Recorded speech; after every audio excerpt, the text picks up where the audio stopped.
ఇంతకుముందు పెద్ద కాలక్షేపాలు ఏమి ఉండేటివి కాదు. టీవీలు, రేడియోలు, ఈ సెల్ ఫోన్లు ఏం లేవు.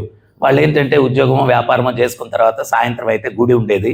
ఆ గుడిలోకి పోతే భజన, కీర్తన ఇవన్నీ చేసుకొని ఏదో ఇట్లాగ ఉపన్యాసాలు జరుగుతుంటే వినేసి అదేదైతే వాళ్ళ జీవితంలో ఒకటో రెండో పాయింట్స్ ప్రతి ఉపన్యాసంలో ఎవరికి కావాల్సిందో వాడికి దొరికేసేది మెసేజ్, అది ఉపయోగించుకొని హ్యాపీగా లైఫ్ని లీడ్ చేసేవాడు. ఇప్పుడు చెప్పేవాడు లేడు, వినేవాడు లేడు. గుడికి వెళ్తే మళ్ళీ ఒక సెంటిమెంట్, అక్క గుడికి వెళ్తే కూర్చోవాలంట అక్క అని చెప్పి వంగి లేచి వెళ్ళిపోతూ ఉంటారు. ఎందుకు కూర్చోవాలో ఎవరికి తెలియదు.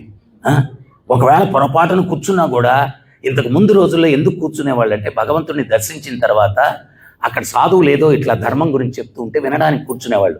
ఇప్పుడు చెప్పేవాళ్ళు లేరు, వినేవాళ్ళు లేరు. అదొక సెంటిమెంట్. అక్క కూర్చోవాలంట అక్క గుడికి పోతే అటు వంగి లేచి వెళ్ళిపోతూ ఉంటారు.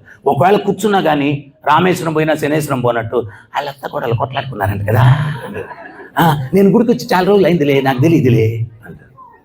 సో అక్కడికి వెళ్ళి మనం చర్చించుకునేది అది.